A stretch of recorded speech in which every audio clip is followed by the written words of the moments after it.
I had spent the better part of a decade building my business from the ground up.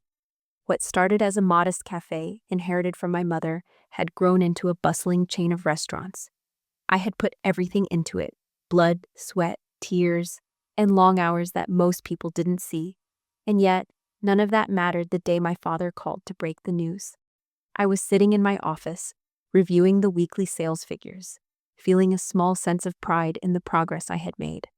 My phone buzzed with an incoming call from my dad. I didn't think anything of it at first. He called often, mostly to check in or offer unsolicited advice on running the business. This call, though, would change everything. "Hey, sweetheart," my father said, his voice sounding a little off. "I need to talk to you about something important." I could sense the shift in his tone, a hesitance I had never heard before. My heart skipped a beat. "Sure, what's going on?" I replied, trying to keep my voice steady. "I've decided to retire," he continued, his words slow and deliberate. "And I've made arrangements for the business." My stomach tightened. "What do you mean, arrangements?"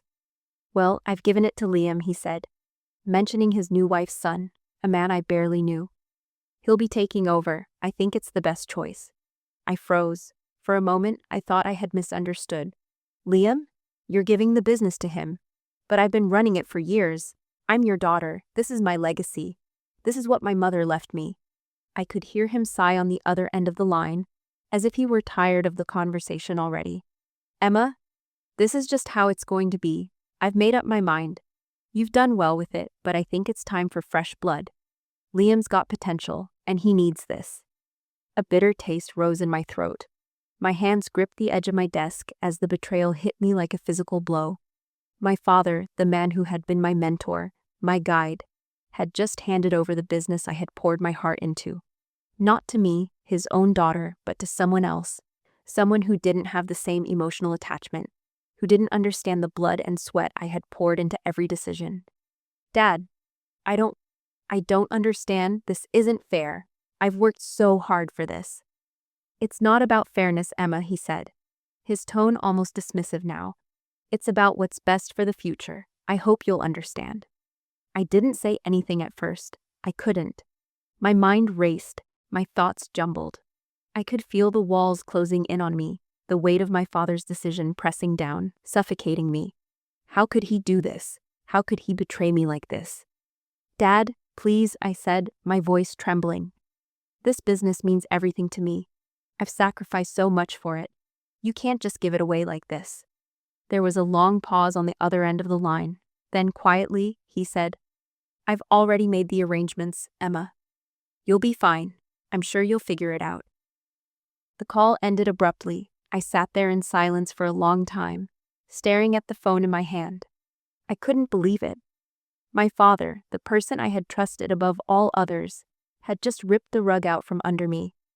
He had given everything I had worked for to his new wife's son, someone who had no part in building this business, no part in the sacrifices I had made.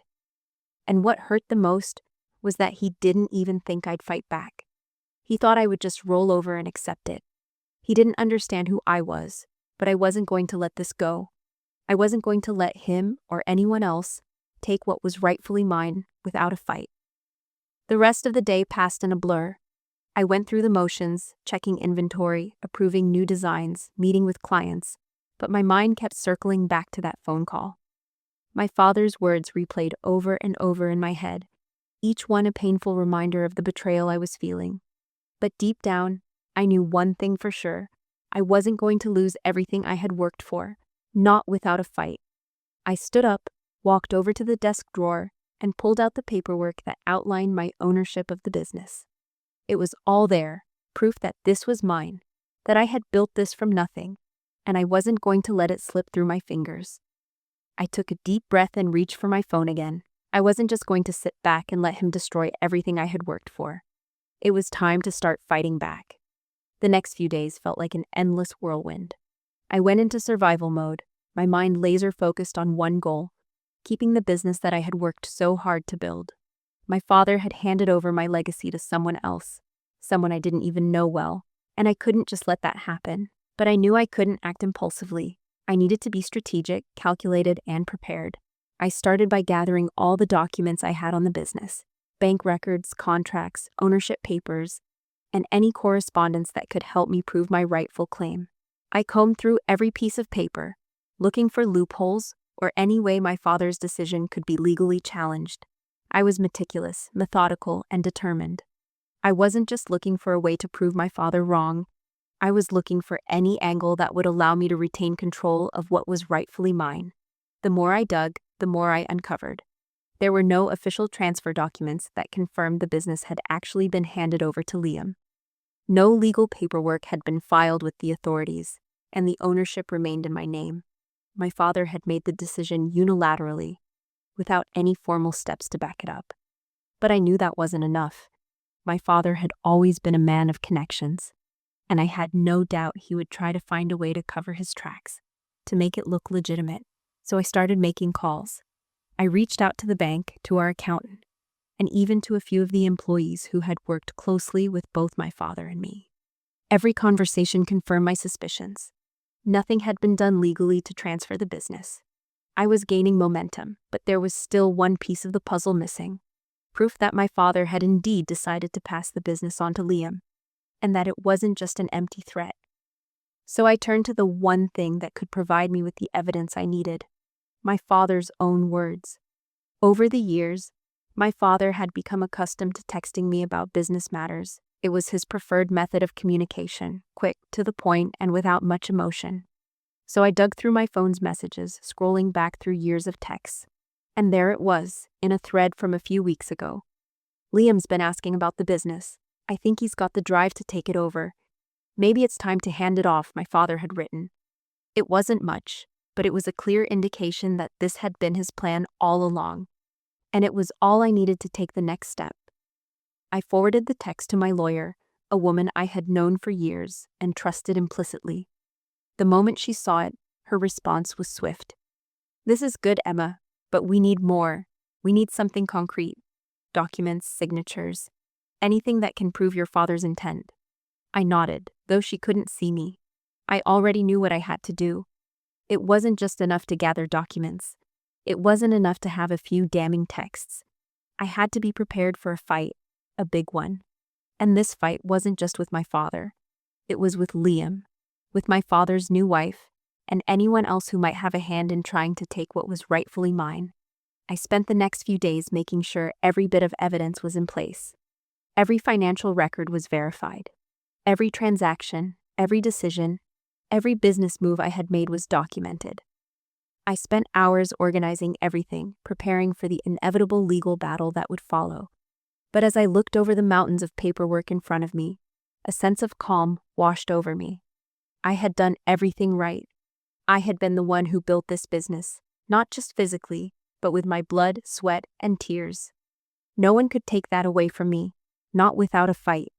By the time I sat down in my lawyer's office for our first official meeting, I was ready. I had everything we needed to take action. The legal steps would be long and tedious, but I was no stranger to hard work. And this was something I was willing to fight for, no matter how long it took. "Let's do this," I said to my lawyer, who looked at me with a mixture of admiration and quiet approval. "Let's take him down." We scheduled the first meeting with my father and Liam for the following week. It was time for the battle to begin. The day of the meeting arrived faster than I had expected. My heart was pounding in my chest as I stood outside the conference room, waiting for my father and Liam to arrive. I had spent the past week preparing for this moment, reviewing the evidence, anticipating every move they might make. But as the door opened and they walked in, a wave of disbelief washed over me. Liam, looking every bit the part of a young businessman, walked in with an air of confidence that I knew was misplaced. He was wearing a tailored suit, but there was a certain smugness in his demeanor that I couldn't ignore. He was the last person who should be sitting across from me in this room. This was my business, my legacy. And here he was, acting like it was his. My father walked in beside him, his posture straighter than I had seen in years. He looked at me with a mix of indifference and something else. Guilt, perhaps, or maybe just the exhaustion of knowing what he had done. He didn't even offer an apology, and that stung more than anything. "Emma," my father greeted me. His voice strained. "It's good to see you," I forced a smile, but it didn't reach my eyes. "Is it?" I replied. My voice was calm, but underneath, I could feel the anger building. Because I'm not so sure. I'm not sure I understand what's going on here. Liam sat down, his posture still confident, but I could see the slight twitch in his hands as he placed them on the table. He was trying to appear calm, but I could tell he was nervous. Good. He should be. I'm sure this is a little confusing, Liam said, glancing at my father for reassurance before turning back to me. But I've been chosen to take over the business. Your father feels it's time for a change. I couldn't help but laugh, though it was more out of disbelief than humor. A change? I repeated, my voice low but steady. You're telling me that my father decided to give away everything I've worked for to you, his wife's son, and you think that's just a change? What about the years I've dedicated to this place? The countless hours I've spent building it? What do you call that? Liam shifted uncomfortably in his seat, his confident facade beginning to crack. Well, it's enough, I cut him off, turning to my father. Dad, how could you do this? How could you just hand over my future without even discussing it with me? You knew how much this meant to me. You knew how hard I worked to keep it running. But now, you're giving it to someone who has no idea what it takes to run it. Someone who hasn't earned a single day of it. My father's face remained neutral, but I could see the flicker of something in his eyes. A hint of guilt, perhaps. Or the regret that had been brewing ever since that phone call. But he didn't apologize. He didn't admit he had made a mistake. I thought it was time, he said, avoiding my gaze. Liam's got potential. He's eager to take the business forward, and I trust him. Trust him? I asked, incredulous. You don't even know him. You don't know anything about him. And yet you're willing to throw away everything we've worked for to give it to him. And for what? Because he's your new wife's son? My voice was shaking now, the anger spilling over, but I didn't care. I had to let it out. I wasn't going to let them sit there and act like this was normal, like this wasn't the betrayal that it was. I looked at Liam again, this time with more disdain. You don't belong here. You don't get to take what I've built just because you're playing the role of the dutiful son. You didn't sacrifice for this. You didn't put in the years. You didn't pour your heart into it. You think you can just walk in and take over, but I'm not going to let you. Liam opened his mouth to say something, but I wasn't about to let him. My gaze shifted back to my father, the man who I had trusted all my life, the man who had just handed me over to the wolves. I've worked harder than anyone for this, I said, my voice calmer now, but full of determination. I've sacrificed my personal life, my freedom, everything for this business. And you think you can just take it from me and give it to someone who hasn't earned it? I'm not going to let that happen.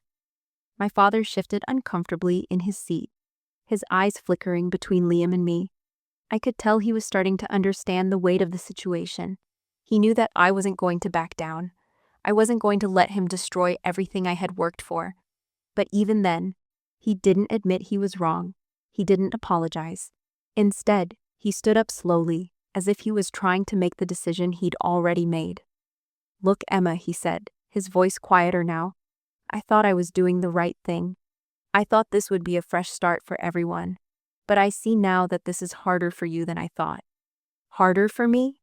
I had spent my whole life trying to please him, trying to prove myself, only to have him throw me away like this. I didn't need his sympathy. What I needed was for him to do the right thing. I'm not going anywhere, I said, standing up and facing him. I'm taking this to court. I'm going to fight for my business, for my legacy, and you're not going to stop me. If you really care about this business, you'll respect that. My father's face softened for a moment, but only for a second. Emma, please. But I didn't want to hear it. I wasn't the little girl anymore who would blindly follow his decisions. I was a woman, and this was my fight. I'll see you in court, I said firmly, turning to leave the room. You've made your choice. Now I'm making mine. The days after the confrontation with my father felt like a blur. My phone was silent for the first time in weeks. No calls from him, no messages from Liam, not even an email. It was as if they had both retreated into their own little world, believing that if they ignored the situation long enough, it would go away. But I wasn't going to let that happen. I wasn't going to give up, not now. I spent every waking moment focused on building my case, on ensuring I had everything I needed to prove my rightful ownership. It wasn't just about protecting the business anymore. It was about taking back control of my life. My father had underestimated me, and so had Liam. They thought I would bow out quietly, accept defeat, and move on. They were wrong. I started by contacting a lawyer, a woman I had worked with in the past on smaller matters. She was sharp, meticulous, and had a reputation for being a fierce advocate. I needed someone who could go toe-to-toe with my father's legal team, and I had no doubt that he would pull every trick in the book to try to undermine me. Her name was Sarah, and the moment I sat down with her, I felt a sense of calm wash over me. She was confident, focused, and ready to take on the fight. As I explained the situation, I could see the wheels turning in her head.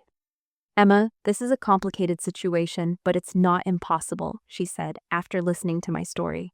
"You've got the documentation, you've got the records, and most importantly, you've got the truth on your side. But we need to be prepared for a long battle. Your father and Liam won't give up easily." I nodded. "I know, but I'm not giving up either."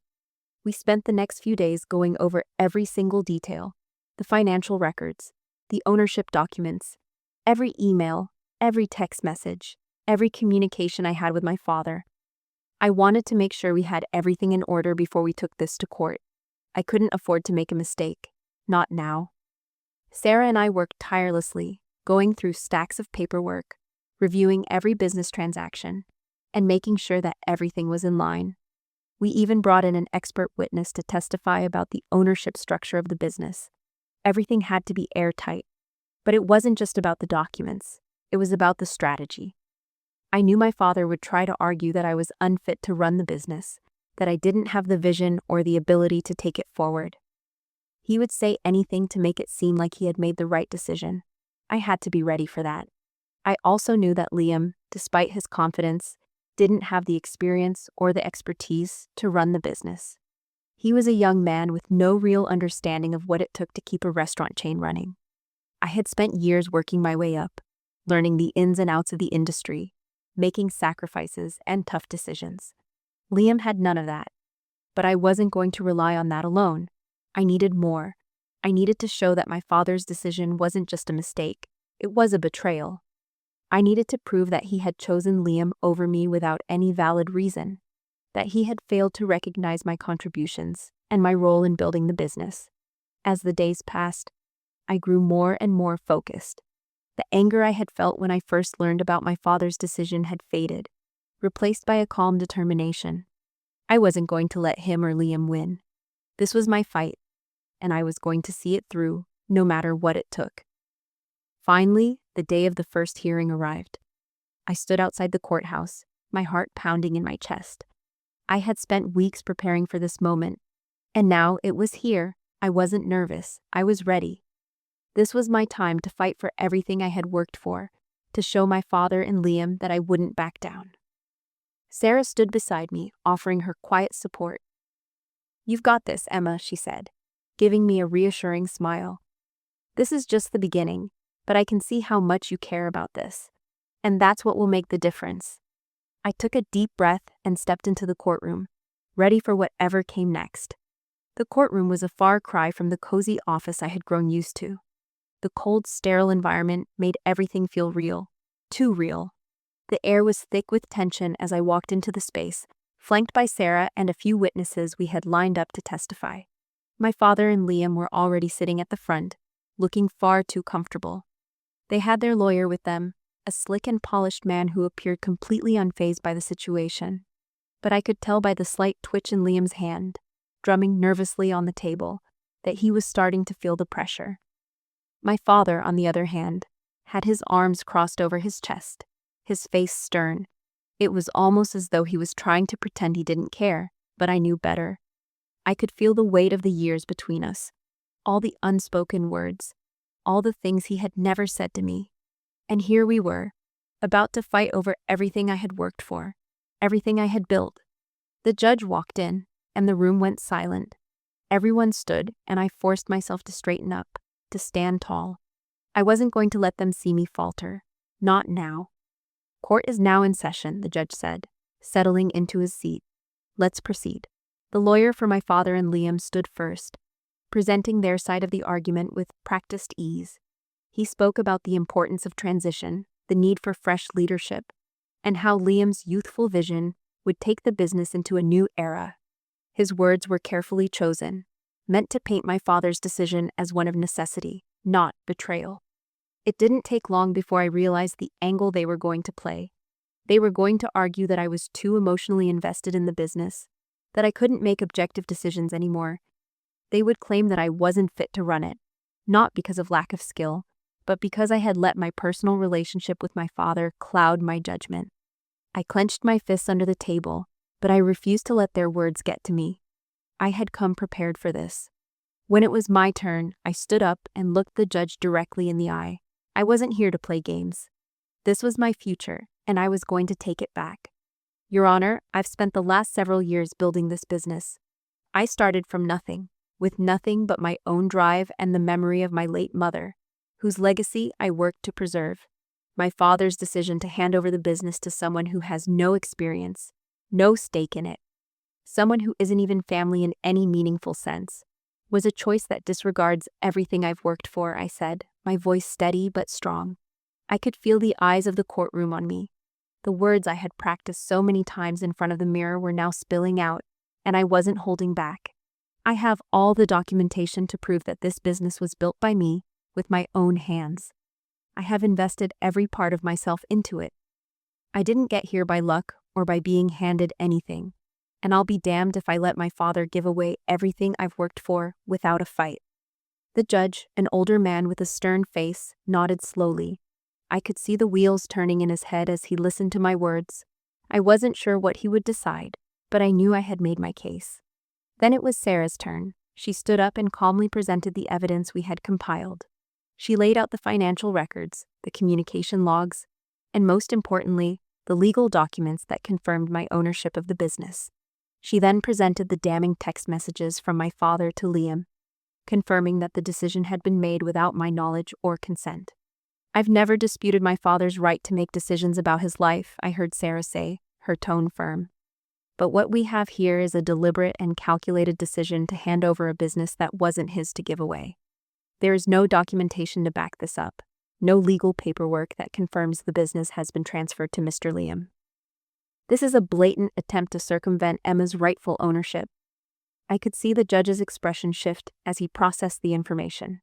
He didn't speak right away, choosing instead to glance between the lawyers. The tension in the room was palpable. I knew we had made our case, but I wasn't sure how it would play out. My father's lawyer immediately jumped in with an attempt to deflect, making vague statements about my emotional attachment to the business, trying to cast doubt on my ability to be objective. But I had anticipated that. I was ready. I may be emotionally attached, Your Honor, but I've never let that cloud my ability to run this business, this place, this brand. It's not just a business to me. It's a part of who I am. It's a legacy. And I will fight for it. Not because I want to destroy my family, but because it's my right, and it's the right thing to do. The judge didn't immediately respond. He leaned back in his chair, looking over the evidence one last time. The silence was deafening. And then, finally, he spoke. I'll take this under advisement, he said. We will reconvene tomorrow to discuss the next steps.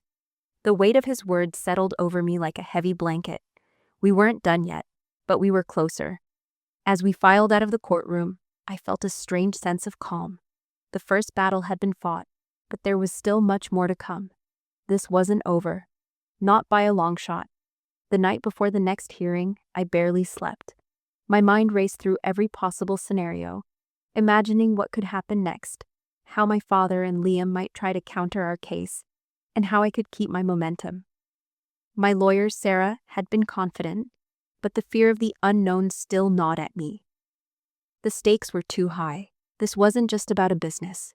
It was about my identity, my future, and my ability to protect what was rightfully mine. I wasn't just defending a business. I was defending everything I had worked for and everything my mother had passed down to me. By the time I arrived at the courthouse the next morning, I had resolved to fight until the end. I wasn't going to let them take my legacy without a battle.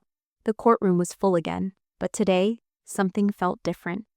My father and Liam were there, sitting in the front row, their expressions guarded. They had no idea what was coming. As the judge entered, the room went silent. He wasted no time in getting to the point. I've reviewed the evidence, and I've carefully considered the arguments from both sides, the judge began. His voice was firm, but not unkind. This is a complicated case. The issue here is not just about ownership. It's about fairness and the intentions behind the actions taken. I held my breath, waiting for his verdict. The judge paused, scanning through the documents once more. I could feel my heart pounding in my chest. This was the moment that would determine everything. I had given it all I had, every ounce of energy, every bit of evidence, every conversation I'd had with my father and my lawyer had led to this point. I could only hope that it would be enough. Emma Harrison, the judge continued, his gaze shifting to me. You have demonstrated through evidence and testimony that this business was founded, nurtured, and grown through your efforts. There is no question that you have a significant claim to it, both legally and emotionally. I let out a breath I hadn't realized I was holding, but my nerves didn't ease. The judge wasn't done.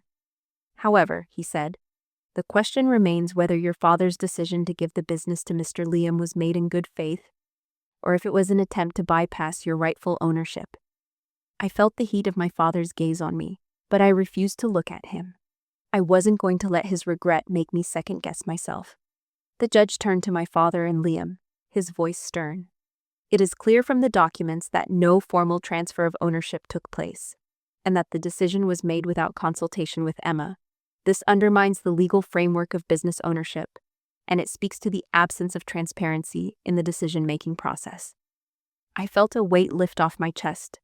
My father's silence confirmed everything I had suspected. There was no valid justification for his actions, no legal process he had followed to transfer ownership.